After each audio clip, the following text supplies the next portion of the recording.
1990 മുതൽ കൃത്യമായ ഇടവേളകളിൽ ഇന്ത്യൻ രാഷ്ട്രീയത്തിൽ വലിയ ചർച്ചയ്ക്ക് വിഷയമായ ഒരു സ്ഥലമാണ് അയോധ്യ. ഉത്തർപ്രദേശിലെ ഫൈസാബാദ് ജില്ലയിലെ അയോധ്യയിലെ 400-ലേറെ വർഷം പഴക്കമുള്ള ഒരു പള്ളി പൊളിച്ചുകൊണ്ട് അവിടെ ക്ഷേത്രം പണിയാനുള്ള പ്രക്രിയ ഏറെക്കുറെ പൂർത്തിയായിരിക്കുന്നു. ആ ക്ഷേത്രത്തിൻ്റെ ഉദ്ഘാടന ചടങ്ങ് ഈ അടുത്ത ദിവസങ്ങളിൽ നടക്കാൻ പോവുകയാണ്. ഈ സംഭവം നടക്കുമ്പോൾ BJPയുടെ ഒരു വലിയ രാഷ്ട്രീയ നേട്ടമായി അതിനെ കണക്കാക്കാവുന്നതാണ്. BJPയുടെ അധികാരാരോഹണത്തിലേക്കുള്ള വലിയൊരു ചവിട്ടുപടിയായിരുന്നു വാസ്തവത്തിൽ അയോധ്യ പ്രസ്ഥാനം, അവരവകാശപ്പെടുന്നത് പോലെയുള്ള അയോധ്യ പ്രസ്ഥാനം. ഇപ്പോൾ ഈ സംഗതി കോൺഗ്രസിനെ വലിയ ഒരു പ്രതിസന്ധിയിലാക്കിയിരിക്കുകയാണ്. കോൺഗ്രസിനെ BJP ആ ചടങ്ങിലേക്ക് ക്ഷണിക്കുകയും കോൺഗ്രസ് ആ ക്ഷണം സ്വീകരിക്കുകയും ചെയ്തതോടുകൂടി ആ പാർട്ടിക്ക് അവശേഷിച്ചിരുന്ന ഒരു സെക്യുലർ സ്വഭാവം നഷ്ടപ്പെട്ടിരിക്കുന്നു എന്ന് നമുക്ക് ഈ ഒരു ഘട്ടത്തിൽ വിലയിരുത്താനാവുമോ പരമേശ്വര? ഉറപ്പായിട്ടും കോൺഗ്രസിൻ്റെ ഒരു പാരമ്പര്യമെന്ന് പറയുന്നത് മതനിരപേക്ഷതയിൽ അടിയുറച്ചു നിന്നുകൊണ്ടുള്ള ഒരു ദേശീയ പ്രസ്ഥാനം എന്നുള്ള രീതിയിലാണ് കോൺഗ്രസിനെ എല്ലാവരും കണ്ടിരുന്നത്. പ്രത്യേകിച്ച് നെഹ്റുവിൻ്റെ കാലത്ത് നെഹ്റു വളരെ കൃത്യമായി ഈ കാര്യങ്ങൾ ആളുകൾ ഓർമ്മിപ്പിച്ചുകൊണ്ടിരുന്നു. കാരണം എനിക്ക് തോന്നുന്നു നെഹ്റു ഒരു മുഖ്യമന്ത്രിമാർക്ക് എഴുതുന്നൊരു കത്തുണ്ട് സ്ഥിരമായിട്ട്. ആ കത്തിൽ ഒരു പ്രാവശ്യം അദ്ദേഹം പറയുന്നുണ്ട്, അതായത് സെക്കുലറിസം എന്നുള്ള വിഷയത്തിൽ നിങ്ങൾ ഒരു ചെറിയ വിട്ടുവീഴ്ച ചെയ്താൽ ഡിസ്റപ്റ്റീവ് ഫോഴ്സസ് കയറി വരികയും അവർ ആധിപത്യം നേടുകയും ചെയ്തു. അതുകൊണ്ട് ഒരു ചെറിയ കോംപ്രമൈസ് പോലും സെക്കുലറിസത്തിൽ നടത്തരുത് എന്ന ഒരു മുന്നറിയിപ്പ് യഥാർത്ഥത്തിൽ കോൺഗ്രസ്സുകാർക്ക് അദ്ദേഹം നൽകിക്കൊണ്ടിരുന്നു. കാരണം നെഹ്റുവിൻ്റെ കാലത്തും RSS വികാരമുള്ള ആളുകളുണ്ടായിരുന്നു, അതിനു മുമ്പും ഉണ്ടായിരുന്നു, ഒക്കെ അറിയാം. തിലകൻ പോലുള്ള ആളുകൾ, അതുപോലെ തന്നെ ടണ്ടനെ പോലുള്ള ആളുകൾ. ടണ്ടൻ ICC പ്രസിഡൻ്റ് ആയപ്പോൾ അതിനെതിരെ ഏറ്റവും കൂടുതൽ ശബ്ദിച്ചത് നെഹ്റു ആയിരുന്നു. അന്നേരം നെഹ്റു ഇക്കാര്യത്തിൽ വളരെ കീനായിരുന്നു. അതായത് ഹിന്ദു മഹാസഭയെ സ്ഥാപിച്ചത് തന്നെ കോൺഗ്രസ്. അതെ. അത് ആ രംഗത്ത് കോൺഗ്രസ് വിട്ടുവീഴ്ച ചെയ്യാൻ ആരംഭിക്കുന്നത് നെഹ്റുവിന് ശേഷമാണ്. പ്രത്യേകിച്ച് ഇന്ദിരാഗാന്ധിയുടെ കാലത്താണ്. ഇന്ദിരാഗാന്ധി ആദ്യമൊക്കെ സെക്കുലറിസത്തിൽ ഉറച്ചു നിന്നെങ്കിലും അടിയന്തരാവസ്ഥ വന്നു. അടിയന്തരാവസ്ഥക്ക് വളരെയധികം വിമർശനങ്ങൾ ഏൽക്കേണ്ടി വന്നു. ആ 1980-ലും 84-ലും RSS BJPയെ സഹായിച്ചിട്ടുണ്ട്, കോൺഗ്രസിനെ സഹായിച്ചിട്ടുണ്ട്. അതിന് ശേഷമാണ് ഇന്ദിരാഗാന്ധി യഥാർത്ഥത്തിൽ RSSുമായിട്ട് ദേവറസുമായിട്ടും ഒക്കെ തന്നെ ഒരു കോണ്ടാക്റ്റ് ഉണ്ടാക്കി ഒക്കെ ചെയ്തത്. അവർ സവർക്കർ മരിച്ചപ്പോൾ ഞാൻ ഓർക്കുന്നുണ്ട്, സവർക്കർ മരിച്ചപ്പോൾ ഇന്ദിരാഗാന്ധി സവർക്കറെ ഡയറിങ് ആൻഡ് പാട്രിയോട്ട് എന്നാണ് വിളിച്ചത് തന്നെ. വളരെ സാഹസികനായിട്ടുള്ള ഒരു ദേശസ്നേഹിയാണ് സവർക്കർ എന്ന് പ്രസ്താവന ഇറക്കുന്ന ഒരു സ്ഥിതി ഇന്ദിരാഗാന്ധി നടത്തിയിട്ടുണ്ട്. അതുപോലെ തന്നെ ഇന്ദിരാഗാന്ധിയാണ് സവർക്കറുടെ സ്റ്റാമ്പ് ആദ്യമായിട്ട് ഇറക്കിയത്. അന്ന് ഇൻഫർമേഷൻ ബ്രോഡ്കാസ്റ്റിംഗ് മിനിസ്ട്രി ഒരു ഡോക്യുമെൻ്ററി സവർക്കറെ കുറിച്ച് ഉണ്ടാക്കിയിട്ടുണ്ട്. അതുപോലെ തന്നെ സവർക്കറുടെ ഒരു എന്താ പറയേണ്ടത് മെമ്മോറിയലിന് വേണ്ടിയിട്ട് 11,000 രൂപ സംഭാവന ചെയ്തിട്ടുണ്ട് ഇന്ദിരാഗാന്ധി. അന്നേരം ഈ രീതിയിൽ ഈ ഒരു ഹിന്ദുത്വ ശക്തികളുമായിട്ടുള്ള ഒരു കോംപ്രമൈസ് ലൈൻ വരുന്നത് ഇന്ദിരാഗാന്ധിയിൽ നിന്നാണ്. കാരണം അതിൻ്റെ തുടർച്ചയായിട്ടാണ് രാജീവ് ഗാന്ധി 1986-ൽ ഈ അയോധ്യയിലെ ക്ഷേത്രത്തിന് തുറന്നു കൊടുത്തത്. നെഹ്റുവിൻ്റെ അത് തുറന്നു കൊടുക്കുമ്പോൾ അത് നമ്മൾ ഉറപ്പായിട്ട് പറയേണ്ട ഒരു കാര്യം നെഹ്റുവിൻ്റെ കാലത്തെക്കുറിച്ചാണ്. 1949 ഡിസംബർ 21-നോ 22-നോ അർദ്ധരാത്രിയാണ് അഭിറാം ദാസ് പോയിട്ട് ഒരു രാമവിഗ്രഹം അവിടെ സ്ഥാപിക്കുന്നത് ഈ അയോധ്യയിൽ. കാരണം അതുവരെ മുസ്ലിങ്ങൾ ആരാധന നടത്തിയ സ്ഥലമാണ്. അതിനുശേഷം നെഹ്റുവാണ് അത് ക്ലോസ് ചെയ്യാൻ വേണ്ടി പറയുന്നത്. അതെടുത്ത് സരയൂ നദിയിൽ ഒഴുക്കാൻ പോലും അദ്ദേഹം പറഞ്ഞിരുന്നു. പക്ഷേ അന്നത്തെ ഉദ്യോഗസ്ഥന്മാർ നെഹ്റുവിനെ കേട്ടില്ല. മലയാളിയായിരുന്നു, KK നായരായിരുന്നു. അതുപോലെ തന്നെ അന്നത്തെ മുഖ്യമന്ത്രി ആ മുഖ്യമന്ത്രി പട്ടേലിൻ്റെ ഏറ്റവും ഇന്നിപ്പം RSSകാർ പറയുന്ന പട്ടേലിൻ്റെ ഏറ്റവും പ്രധാനപ്പെട്ട അനുയായിയായിരുന്നു. കാരണം ആ രീതിയിലുള്ള ഒരു ചരിത്രം കൂടി അതിനുണ്ട്. അന്നേരം ഈ 1949, 1986, 1992 ഈ മൂന്നും കോൺഗ്രസ് കാലമാണ്. മൂന്നും കോൺഗ്രസ്സാണ്. ആ ഒളിച്ചു കടത്തി വിഗ്രഹം സ്ഥാപിച്ച 1949 അന്ന് കോൺഗ്രസ് മുഖ്യമന്ത്രിയാണ്, കോൺഗ്രസ് പ്രധാനമന്ത്രിയാണ്. 1986 ആരാധനക്ക് അടച്ചിട്ട ഈ ക്ഷേത്രം തുറന്നു കൊടുക്കുന്നത്, അല്ലെങ്കിൽ ഈ പള്ളി തുറന്നു കൊടുക്കുന്നത്, ഹിന്ദു ആരാധനയ്ക്ക് വേണ്ടി തുറന്നു കൊടുക്കുന്നത് രാജീവ് ഗാന്ധി ഷബാനു കേസിൻ്റെ ഭാഗമായിട്ടുള്ള സാധനമാണ്. അതുപോലെ തന്നെ 92 ഇത് തകർക്കപ്പെടുമ്പോൾ നരസിംഹറാവു ആയിരുന്നു പ്രധാനമന്ത്രി. അതായത് ഈ മൂന്ന് കാലത്ത് കോൺഗ്രസ്സിന് വലിയ റോള് ഈ അയോധ്യ മൂവ്മെൻറ്റ് BJPക്ക് വിജയമാക്കി കൊടുക്കുന്നതിൽ പ്രധാനപ്പെട്ടൊരു പങ്ക് കോൺഗ്രസിനുണ്ട്. അതിപ്പം കോൺഗ്രസ് തുടരുന്നു. അതിൻ്റെ ഒരു തുടർച്ച മാത്രമായിട്ട് ഇതിനെ കാണാൻ വേണ്ടി കഴിയും. ഇത് ഒരു ചതി, കോൺഗ്രസ് ഇന്ത്യയിലെ ന്യൂനപക്ഷങ്ങളോട് കാണിച്ച ഒരു ചതിയുടെ ഒരു തുടർച്ചയാണ്. അപ്പോൾ നേരത്തെ പറഞ്ഞ പോലെ നെഹ്റു 49 കാണിച്ച ഒരു ചെറുത്തുനിൽപ്പ്, ഈ ഹിന്ദുത്വ ശക്തികൾക്കെതിരെയുള്ള ഒരു ഒരു വളരെ സുപ്രധാനമായ ഒരു ചെറുത്തുനിൽപ്പ്, അതിൽ നിന്ന് വീര്യം കുറഞ്ഞ് ഒരു ഒരു ഒരു ഹിന്ദുത്വയുടെ ഒരു ബി ടീമായിട്ട് കോൺഗ്രസ് മാറിക്കഴിഞ്ഞു ഇത്രയും വർഷങ്ങൾ കൊണ്ട് തന്നെ.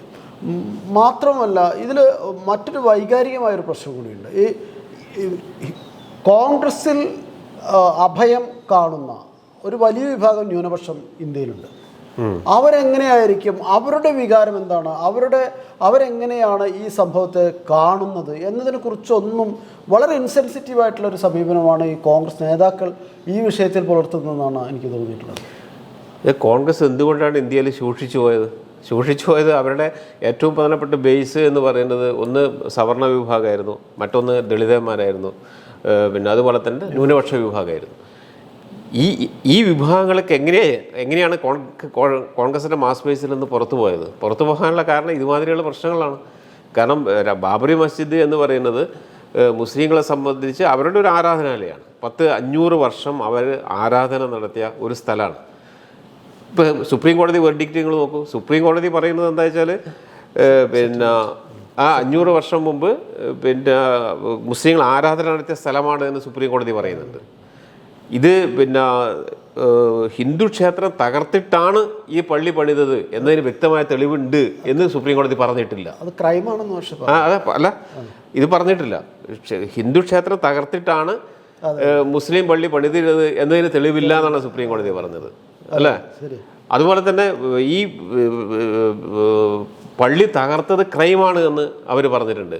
അതുപോലെ തന്നെ രാത്രി ഒളിച്ചു കടത്തി വിഗ്രഹം സ്ഥാപിച്ചതും ക്രൈമാണെന്ന് പറഞ്ഞിട്ടുണ്ട്.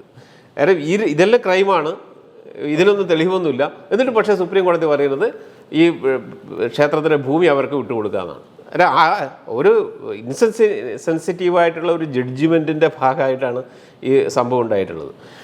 ഇതിൽ കോൺഗ്രസിൻ്റെ ഒരു മാസ് ബേസ് തകരാനുള്ള പ്രധാനപ്പെട്ട കാരണം ജനങ്ങൾ കോൺഗ്രസിനെ വിശ്വസിച്ചത് മതേതര ജനാധിപത്യ ഒരു പാർട്ടി എന്നുള്ള രീതിയിലാണ് കോൺഗ്രസിനെ അവർ കണ്ടത്. പക്ഷേ കോൺഗ്രസ് അതിൽ നിന്ന് മാറുകയാണ്. കോൺഗ്രസ് മാറി ഹിന്ദുത്വ താല്പര്യങ്ങൾ അല്ലെങ്കിൽ ഹിന്ദുത്വ വർഗീയതയുടെ താല്പര്യങ്ങൾ സംരക്ഷിക്കാൻ വേണ്ടി കോൺഗ്രസ് നിന്നപ്പോൾ സ്വാഭാവികമായിട്ടും പിന്നെ ഇവർ ന്യൂനപക്ഷ വിഭാഗങ്ങൾ അതിൽ ഒന്ന് ഈ ബാബറി മസ്ജിദ് പൊളിക്കുന്നതിൽ അവർക്കുള്ളൊരു പങ്ക് ന്യൂനപക്ഷങ്ങൾ മനസ്സിലാക്കുന്നു. 2 മണ്ഡൽ കമ്മീഷൻ വന്നു. ആ മണ്ഡൽ കമ്മീഷൻ റിപ്പോർട്ട് ഇന്ദിരാഗാന്ധിയുടെ കാലത്താണ് കൊടുത്തത്. പക്ഷേ അവർ എത്രയോ വർഷം അത് ഭരണത്തെ കയറ്റി വെച്ചു, ഒന്നും ചെയ്തില്ല. പിന്നെ VP സിംഗ് വന്നപ്പോഴാണ് എടുത്തത്. അതിനെ സവർണർ എതിർക്കുന്നൊരു സ്ഥിതി ഉണ്ടായി. അതായത് ഈ ഓരോ കാര്യത്തിലും ന്യൂനപക്ഷങ്ങളെ സംരക്ഷണത്തിൻ്റെ ഓരോ കാര്യത്തിലും കോൺഗ്രസ് ഈ ഹിന്ദുത്വ വർഗീയതയെ പേടിച്ചിട്ട് അല്ലെങ്കിൽ ഭയപ്പെട്ടിട്ട് അല്ലെങ്കിൽ അവരോട് കീഴ്പ്പെട്ടിട്ട് മാറി നിന്നപ്പോൾ സ്വാഭാവികമായിട്ട് ഈ ന്യൂനപക്ഷ ജനവിഭാഗങ്ങൾ മുഴുവൻ കോൺഗ്രസിൽ നിന്ന് ഒഴുകിപ്പോയി. സ്വാഭാവികമായിട്ടും കോൺഗ്രസ് ഒരു ദുർബല രാഷ്ട്രീയ കക്ഷിയായി മാറുകയും ചെയ്തു. ഇതിൽ ഏറ്റവും പ്രധാനപ്പെട്ട ഈ ഒരു വിഷയത്തിൽ ഏറ്റവും പ്രധാനപ്പെട്ട ഒരു ഇമ്പാക്റ്റ് ഉണ്ടാകുന്ന ഒരു പ്രദേശം കേരളമാണ്. കേരളത്തിൽ ന്യൂനപക്ഷങ്ങളുടെ വോട്ട് മാത്രമല്ല UDFിൻ്റെ ഒരു പ്രധാന ഘടകകക്ഷി എന്നുള്ളതിലേക്ക് മുസ്ലിം ലീഗ് ഒരു ഘട്ടത്തിൽ ബാബറി മസ്ജിദ് വിഷയത്തിൽ തന്നെ മുസ്ലിം ലീഗ് മുന്നണിയിൽ നിന്ന് ഒരു ഘട്ടത്തിൽ വിടുന്നുണ്ട് 92-ൽ. എന്നിട്ട് പിന്നെ വീണ്ടും തിരിച്ചു കയറിയാണ്. അതിൽ നിന്ന് ഒരു ഭാഗം മാറിയിട്ടാണ് INL ആവുന്നത്. സുലൈമാൻ സേട്ടൻ്റെ നേതൃത്വത്തിൽ, ഇബ്രാഹിം സുലൈമാൻ സേട്ടൻ്റെ നേതൃത്വത്തിൽ അത്രയും ന്യൂനപക്ഷ രാഷ്ട്രീയത്തിന് അത്രയും പ്രാധാന്യമുള്ള കേരളം പോലൊരു സ്ഥലത്ത് കോൺഗ്രസിൽ നിന്ന് ഒരാൾ മാത്രമാണ് ഈ ഒരു വിഷയത്തിൽ, സുധീരൻ എന്നുള്ള ഒറ്റ നേതാവ് മാത്രമാണ് ഈ വിഷയത്തിൽ ശബ്ദമുയർത്തുന്നത്. ഇത് കോൺഗ്രസിൻ്റെ ഈ നിലപാട് മൃദു ഹിന്ദുത്വമാണെന്ന് പറയാൻ അല്പമെങ്കിലും ധൈര്യം കാണിച്ചത് സുധീരൻ മാത്രമാണ്. അത് കോൺഗ്രസിൽ എന്തൊക്കെ ഇമ്പാക്റ്റ് ഉണ്ടാക്കും എന്നുള്ളതൊന്നും ഇപ്പം പറയാനാവില്ല. അതിന് ഒരുപക്ഷെ കോൺഗ്രസിൻ്റെ ഈ രാഷ്ട്രീയ ബലതന്ത്രത്തിൻ്റെ ഭാഗമായിട്ടൊക്കെ ആയിരിക്കാം ഒരുപക്ഷെ. എങ്കിലും ഒരാളെങ്കിലും ഉണ്ടായല്ലോ എന്നുള്ളൊരു സമാധാനമാണ് തോന്നുന്നത് കുറച്ചെങ്കിലും. ഇന്നിപ്പോൾ ഇന്ന് വീക്ഷ മുഖപ്രസംഗം എഴുതിയിട്ടുണ്ട്. പിന്നെ വീക്ഷണത്തിൻ്റെ വീക്ഷണം എന്ന് പറഞ്ഞാൽ കോൺഗ്രസിൻ്റെ മുഖപത്രമാണ് കേരളത്തിൽ. ആ മുഖപ്രസംഗത്തിൽ അവർ വലിയ ആശ്വാസം കാണുകയാണ്. മുസ്ലിം ലീഗും സമസ്തയും ഈ വിഷയം ഒന്ന് തണുപ്പിക്കുന്നതിന് ഞങ്ങളെ സഹായിച്ചല്ലോ എന്ന ഒരു ആശ്വാസം കൊള്ളലാണ് യഥാർത്ഥത്തിൽ വീക്ഷണത്തിൻ്റെ മുഖപ്രസംഗം, അത് ജെഫ്രി മുത്തുക്കോയ തങ്ങൾ പറഞ്ഞതും ലീഗ് പറഞ്ഞതും ആരാധനയുമായി ബന്ധപ്പെട്ട് ആര് പോയാലും ഞങ്ങൾക്ക് പ്രശ്നമല്ല എന്നുള്ള രീതിയിലൊക്കെയുള്ള ഒരു അഴകുഴമ്പൻ സ്റ്റേറ്റ്മെൻറ്റ് വെച്ചിട്ടുള്ള ഒരു മുഖപ്രസംഗമാണ്. ഇതാണ് കോൺഗ്രസിൻ്റെ ഒരു പരിതാപകരമായ അവസ്ഥയ്ക്ക് വിരൽച്ചു കൊണ്ടുന്ന ഏറ്റവും പ്രധാനപ്പെട്ട സംഭവം. കാരണം നിങ്ങൾ ഏത് പക്ഷത്താണ് നിൽക്കുന്നത്? നിങ്ങൾ മതനിരപേക്ഷതയുടെ കൂടിയാണോ അല്ലയോ? ഇതാണ് പ്രധാനപ്പെട്ട ചോദ്യം. ആ ചോദ്യത്തിൽ ഞങ്ങൾ മതനിരപേക്ഷതയുടെ കൂടെ അല്ല എന്ന് കോൺഗ്രസ് വ്യക്തമാക്കിക്കൊണ്ടിരിക്കുകയാണ്. അതാണ് പ്രശ്നം. അഴകുഴമ്പൻ സമീപനം എന്ന് പറഞ്ഞാൽ ഞങ്ങൾ മതനിരപേക്ഷതയുടെ കൂടെ നിൽക്കാൻ തയ്യാറല്ല എന്നാണ് പറയുന്നത്. അന്നേരം ഇത് സ്വാഭാവികമായിട്ടും കോൺഗ്രസ്സിനകത്തുള്ളതും അവരെ പിന്തുണയ്ക്കുന്നതുമായിട്ടുള്ള ന്യൂനപക്ഷ വിഭാഗം എങ്ങനെ കരുതും എന്ന് നമുക്ക് പറയാൻ വേണ്ടി കഴിയില്ല. ഇതൊരു പാറ്റേൺ ആണ്. ഞാൻ നേരത്തെ പറഞ്ഞ പോലെ പിന്നെ നെഹ്റുവിന് ശേഷം ഇന്ദിരാഗാന്ധിക്ക് ശേഷം രാജീവ് ഗാന്ധിക്ക് ശേഷം നരസിംഹറാവു, അതിനുശേഷമുള്ള കോൺഗ്രസ് ലീഡർഷിപ്പ്. അതായത് ഈ ലീഡർഷിപ്പൊക്കെ പടിയായി മതനിരപേക്ഷത മാറി ഒരു മൃദു ഹിന്ദുത്വ സമീപനം സ്വീകരിക്കുന്നു. ഇതിപ്പോൾ കഴിഞ്ഞ തെരഞ്ഞെടുപ്പിൽ ഏറ്റവും പ്രധാനപ്പെട്ട കണ്ടത് കമൽനാഥിൻ്റെ വിഷയമാണ്. കാരണം കമൽനാഥ് അഭിമാനത്തോടുകൂടി പറഞ്ഞ് ഞാൻ 11 വെള്ളിക്കല്ല് ഇതിനു വേണ്ടി സമ്മാനിച്ചിട്ടുണ്ട് എന്നാണ്. അതുപോലെ തന്നെ ദിഗ്വിജയ് സിംഗ് പറഞ്ഞ് ഞാൻ കമൽനാഥ് കൊടുത്തിട്ട് 1 ലക്ഷമാണ്, ഞാൻ 1,100,000 രൂപ അധികം കൊടുത്തിട്ടുണ്ട് എന്നാണ് ദിഗ്വിജയ് സിംഗിൻ്റെ പ്രസ്താവന. ഇപ്പം ദിഗ്വിജയ് സിംഗ് പറഞ്ഞ് എന്നെ ക്ഷണിച്ചില്ലല്ലോ, ഞാനാണ് യഥാർത്ഥ ഭക്തൻ, രാമഭക്തൻ, ഞാൻ യഥാർത്ഥ ഭക്തൻ ഞാനാണ്, എന്നെ ക്ഷണിച്ചില്ലല്ലോ എന്നാണ് ദിഗ്വിജയ് സിംഗ് പരിഹരിക്കുന്നത്. മുഖ്യമന്ത്രി പറയുന്നത് വിളിച്ചില്ലെങ്കിലും പോകുന്നു. അതെ. ഈ രീതിയിലാണ് അവർ പെരുമാറുന്നത്. അതിനെ സ്വാഭാവികമായിട്ടും ഒരു മതനിരപേക്ഷ മനസ്സ് എന്നെങ്ങനെയാണ് അതിനൊക്കെ കാണുക? ഒരു മൃദുഹിന്ദുത്വ സമീപനം. ഇനി മറ്റൊരു കാര്യമുണ്ട്, ഞാൻ എപ്പോഴും പറയുന്നൊരു കാര്യം എന്താ വെച്ചാൽ, നിങ്ങൾ ഒരു ഹിന്ദുത്വത്തിൽ വിശ്വസിക്കുന്ന ഒരാളാണെങ്കിൽ ആ ഹിന്ദുത്വത്തിൻ്റെ തീവ്രമായ ലൈൻ ഏതാണോ അതിനെയാണ് നിങ്ങൾ കൂടുതൽ താലോലിക്കുക. ഒരിക്കലും ഒരു മൃദു ലൈനല്ല, ഡ്യൂപ്ലിക്കേറ്റിനല്ല. ഒരിക്കലും ഒറിജിനൽ ഉണ്ടാകുമ്പോൾ നിങ്ങൾ ഡ്യൂപ്ലിക്കേറ്റ് ഒരിക്കലും പോവില്ല. ഇത് ലോകത്തെമ്പാടും തീവ്ര ഹിന്ദുത്വ എന്താ പറയുക, തീവ്ര മതവർഗീയ ശക്തികൾ പറയുന്നൊരു പ്രചരണമാണ്. ഒറിജിനൽ ഉണ്ടെങ്കിൽ പിന്നെ എന്തിനാണ് നിങ്ങൾ ഡ്യൂപ്ലിക്കേറ്റിലേക്ക് പോകുന്നത്? അതാണ് ഇവിടെയും സംഭവിക്കുന്നത്. നിങ്ങൾ ഈ മൃദുഹിന്ദുത്വ സമീപനം പടിയായിട്ട് കേരളത്തിലെ കോൺഗ്രസ്സുകാരെ BJPയിലേക്ക് നയിക്കും എന്നുള്ളതിൽ യാതൊരു സംശയമില്ല. കാരണം അടുത്ത കാലത്ത് തന്നെ രഘുനാഥ് എന്ന് പറയുന്ന നേതാവ്, അല്ലേ, DCC സെക്രട്ടറി ഒക്കെ ആയിട്ടുള്ള കണ്ണൂർ എന്നുള്ള നേതാവ് പോയി. നേരത്തെ KS രാധാകൃഷ്ണൻ പോയി, ടോം വടക്കാൻ പോയി, അനിൽ ആൻ്റണി പോയി. അതായത് ഇതൊരു പ്രശ്നമല്ല. കാരണം നിങ്ങൾ മൃദുഹിന്ദുത്വ സമീപനം സ്വീകരിക്കുന്നത് നിലവിലും കുറച്ചും കൂടി ഹാർഡായിട്ടുള്ള സമീപനത്തിലേക്ക് പോയാൽ എന്താ തെറ്റ്?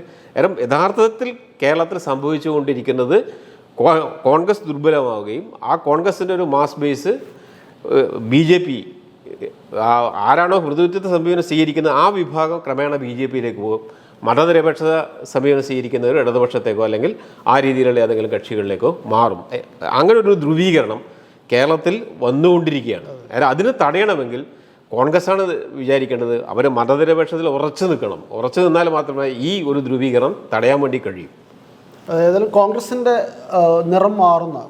നിറം മാറ്റത്തെ കൂടുതൽ ത്വരിത വേഗത്തിലാക്കുന്ന ഒരു രാഷ്ട്രീയ പ്രക്രിയയാണ്, ഒരു പ്രോസസ്സാണ് ഇപ്പോൾ ഇവിടെ നടന്നുകൊണ്ടിരിക്കുന്നത്. പ്രത്യേകിച്ചും കേരളം പോലുള്ള ഒരു സംസ്ഥാനത്ത് ഈ ബാബരി മസ്ജിദ് വിഷയം വളരെയധികം ചർച്ച ചെയ്യപ്പെടുന്ന വിഷയമായതുകൊണ്ട് തന്നെ കോൺഗ്രസിൻ്റെ ഈ നിറം മാറ്റം, സാഫ്രണൈസേഷൻ ഓഫ് കോൺഗ്രസ് എന്ന പ്രക്രിയ കൂടുതൽ ശക്തമാവും എന്ന് തന്നെയാണ് ഈ ഒരു ഘട്ടത്തിൽ നമുക്ക് വിലയിരുത്താൻ കഴിയുന്നത്. ഏതായാലും ഫാക്ട്സ് ആൻഡ് കട്ട്സ് വെച്ച എല്ലാവർക്കും നന്ദി.